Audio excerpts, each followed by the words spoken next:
नमस्कार साथियों, स्वागत है एक बार फिर से आप सभी का प्रधानमंत्री आवास योजना ग्रामीण वर्ष 2025 से 26 से संबंधित आज की इस नई वीडियो में। तो साथियों, प्रधानमंत्री आवास योजना ग्रामीण आवास प्लस 2025 से 26 के अंतर्गत साथियों आज के इस वीडियो में हम लोग 3 मुख्य जो टॉपिक है साथियों उसके अंदर जो है डिस्कस करेंगे, जिसमें सबसे पहले कि जो नए टारगेट राज्यों को प्रोवाइड किए जा रहे हैं उसमें वर्तमान तक में कौन से राज्यों को कितने नए टारगेट्स दिए जा रहे हैं और उसी टारगेट के आधार पर लाभार्थियों को जो आवास मिलेगी उसकी जो साथियों स्टेट के तरफ से जो टारगेट है साथियों वो कब तक सब जो है फिक्स किए जाएंगे और फिर पंचायत स्तर पर जो टारगेट है वो प्रोवाइड किए जाएंगे। तो साथियों पूरी जानकारी टारगेट को लेकर आज की इस वीडियो में मैं आप लोगों को दूंगा, तो वीडियो में एंड तक बने रहिएगा। दूसरा इंपॉर्टेंट जो साथियों इस योजना के तहत लाभार्थियों का आवास स्वीकृत को लेकर लाभार्थी काफ़ी समय से जो है इंतजार कर रहे थे, ऐसे सभी लाभार्थियों के बारे में भी मैं आप लोगों को इस वीडियो के अंदर जानकारी देने वाला हूं कि कौन से राज्यों के अंदर कितने नए आवास जो है स्वीकृत किए जा रहे हैं, यानी कि साथियों सेंसन किए जा रहे हैं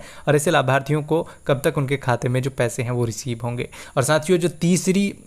इम्पॉर्टेंट टॉपिक है उसके अंदर पहली, दूसरी, तीसरी और चौथा इंस्टॉलमेंट जो लाभार्थियों के खाते में मिलने हैं उसमें कौन से राज्यों के अंदर कितने नए लाभार्थियों को पैसे ट्रांसफ़र किए जा रहे हैं, जिन लाभार्थियों का आवास सेंसन हुआ है उन्हें कब तक पैसे मिलेंगे, उसके विषय में पूरी जानकारी इस वीडियो के अंदर दूंगा। तो वीडियो में इन तक बने रहिएगा। तो चलिए बिना किसी देरी किए वीडियो को शुरू करते हैं। उससे पहले आप सभी से रिक्वेस्ट करते हैं, अगर हमारे चैनल पर पहली बार आए हैं तो चैनल को जरूर सब्सक्राइब कर ले, ताकि इस प्रकार के कोई भी वीडियो हम कभी भी अपलोड करें तो सबसे पहले जानकारी आपको मिल सके। तो साथियों प्रधानमंत्री आवास योजना ग्रामीण के अंतर्गत जो नए टारगेट राज्यों को प्रोवाइड किए जा रहे हैं उस टारगेट का स्टेट, फिर डिस्ट्रिक्ट और उसके बाद साथियों ब्लॉक और पंचायत स्तर पर जो है डिस्ट्रीब्यूशन होना होता है। उसी के बाद लाभार्थियों को इस योजना के तहत लाभ मिल पाता है। तो आज के इस वीडियो में सबसे पहले टारगेट को लेकर ही हम लोग बात करेंगे, जिसमें देखेंगे कि कौन से राज्यों के अंदर कितने नए टारगेट प्रोवाइड किए गए हैं। तो कुल अभी तक देख सकते हैं 35,08,698 जो मॉड टारगेट है मिनिस्ट्री ऑफ रूरल डेवलपमेंट का जो टारगेट है साथियों वो दिए गए हैं राज्यों को, और राज्यों के तरफ से 27,64,862 नए आवासों को लेकर साथियों जो टारगेट है वो फिक्स किए गए हैं। टारगेट कुछ इस प्रकार से डिस्ट्रीब्यूशन हुए हैं, जिसमें असम के अंदर देख सकते हैं कुछ इस प्रकार से 3,76,075 आवासों का टारगेट है, जिसमें राज्यों के द्वारा जो फिक्स किए गए हैं उसकी भी डिटेल्स आपको यहाँ पर देखने को मिलेंगे। बिहार में जो टारगेट है वो आप यहाँ पर देख सकते हैं, छत्तीसगढ़, झारखंड, मध्य प्रदेश, महाराष्ट्र, राजस्थान,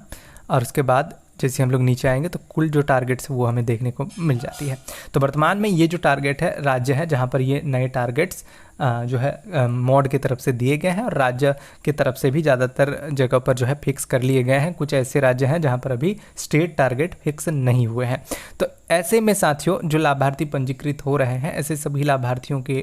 को लाभ पहुँचाने के उद्देश्य से जैसे ही मॉड टारगेट दिए जा रहे हैं उसके बाद स्टेट की तरफ से टारगेट फिक्स की जा रही है कि अपने राज्य के अंदर कितने नए आवासों की ज़रूरत है। उसके आधार पर टारगेट जैसे ही स्टेट के द्वारा फिक्स कर लिए जाते हैं, फिर साथियों प्रखंड स्तर पर, जिला स्तर पर और पंचायत स्तर पर टारगेट फिक्स किए जाते हैं। ये सारे टारगेट फिक्स हो जाने के बाद रजिस्ट्रेशन प्रक्रिया प्रारंभ की जाती है। लाभार्थियों को रजिस्टर्ड किए जाते हैं उस फाइनेंशियल ईयर के अंदर, और फिर उनके आवास को जो है सेंसन किया जाता है। तो साथियों ऐसे में जो राज्यों का सूची मैंने दिखाया है, ऐसे राज्यों को टारगेट दे दिए गए हैं और यहाँ पर अब टारगेट फिक्स करना प्रारंभ हो चुका है। किसी भी वक्त आपका जो आवास है अब इस स्थिति के अंदर जो है स्वीकृत हो सकते हैं। तो ये बात हो गई साथियों कि जिन राज्यों के अंदर टारगेट आ गए हैं वहाँ पर लाभार्थियों को लेकर साथियों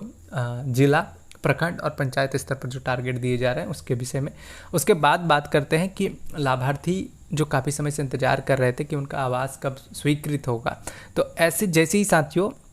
यहाँ पर टारगेट का डिस्ट्रीब्यूशन पंचायत लेवल तक हो जाता है, फिर कैटेगरी वाइज भी डिटेल्स को डिस्ट्रीब्यूट किए जाते हैं टारगेट को। जैसे ही टारगेट डिस्ट्रीब्यूशन कंप्लीट होते हैं और गवर्नमेंट की तरफ से साथियों आदेश दे दिए जाते हैं कि हाउस जो है सेंसन कर दिए जाए, तो उस कंडीशन के अंदर आपका जो आवास है काफ़ी समय से प्रपोज साइट के अंदर वो सेंसन हो जाएगा और वो एलिजिबल हो जाएगा इंस्टॉलमेंट्स प्राप्त करने को लेकर। तो आप सभी को घबराना नहीं है, एक बार पोर्टल में आकर जो मैंने आपको डिटेल्स यहाँ पर दिखाया है इसे चेक कर लेना है कि आपके स्टेट के अंदर जो टारगेट है वो दिए जा रहे हैं या फिर नहीं। या फिर साथियों आपको दूसरे ऑप्शन पर यहाँ पर देखना है जहाँ पर आवास सेंसन हो रहे हैं उसकी लिस्ट में कि आपके राज्य के अंदर कितने आवास सेंसन किए जा रहे हैं, और उसी के आधार पर आपका भी जो है आवास सेंसन होगा।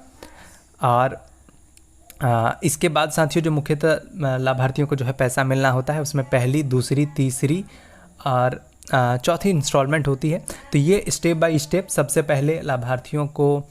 पहली इंस्टॉलमेंट जो होती है साथियों वो हाउस सेंक्शन होने के तुरंत बाद दे दिए जाते हैं और उसके बाद हाउस उनका जैसे ही प्रोग्रेस होता है, जिसमें लाभार्थी के द्वारा जिस प्रकार से आवास का निर्माण कार्य किया जाता है उस स्थिति में उनको पैसे दिए जाते हैं। तो इसकी डिटेल्स उसी आधार पर जो है वेरीफाई भी किए जाते हैं। तो साथियों ये प्रक्रिया प्रारंभ हो चुकी है और स्टेप बाय स्टेप सबसे पहले तो आपको चेक करना है कि आपके राज्यों को टारगेट दिए गए हैं या फिर नहीं। उसके बाद कितने आवास आपके राज्य में सेंक्शन हुए हैं। अगर सेंक्शन हो रहे हैं तो उस कंडीशन में अगर आपका प्रपोज साइट है तो आपका भी सेंक्शन होगा और प्रपोज साइट के बाद सेंक्शन होने के 10 से 15 दिनों के अंदर आपके खाते में पहली किस्त की राशि भी आ जाएगी। आपने अगर पहले इंस्टॉलमेंट को प्राप्त करने के बाद जो आवास निर्माण कार्य है वो कर लिया है तो उसके बाद आपको दूसरी इंस्टॉलमेंट मिलेगी। उसके बाद जो भी एलिजिबिलिटी तीसरी इंस्टॉलमेंट को लेकर है वो अगर आपने पूरा कर लिया है तो आपको थर्ड इंस्टॉलमेंट और फोर्थ इंस्टॉलमेंट भी दे दिए जाएंगे। तो साथियों ये थी जानकारी वर्तमान में प्रधानमंत्री आवास योजना ग्रामीण के अंतर्गत 3 महत्वपूर्ण विषय में, जिसमें लाभार्थियों के टारगेट को लेकर, टारगेट डिस्ट्रीब्यूशन को लेकर और उसी के साथ आवास सेंक्शन के बाद